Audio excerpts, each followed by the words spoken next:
Penang National Park, or Taman Negara Pulau Pinang, is located at the northwestern corner of Penang Island. The park is home to a diversity of natural habitats with hills, perfectly white sandy beaches, streams, and forests. The beaches in this park include Teluk Duyung, Monkey Beach, and Pantai Kerachut.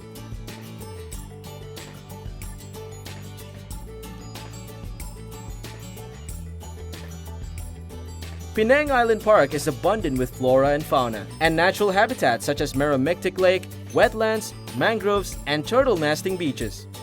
Visitors can find the opportunity to learn more about turtle hatching, and if you're lucky, you can witness the sending off of baby turtles back to sea.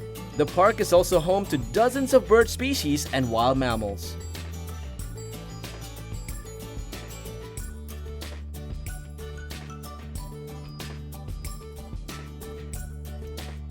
We head on to Kerachut Beach by boat.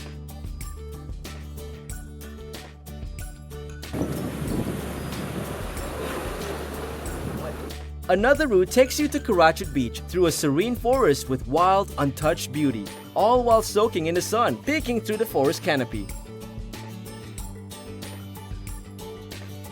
One of the prominent features in Kerachut Beach is the Meromictic Lake, where the seawater and freshwater remain separated and do not mix. Such a natural wonder involving different levels of water density based on salinity, different water temperature, and the organisms that live in this lake.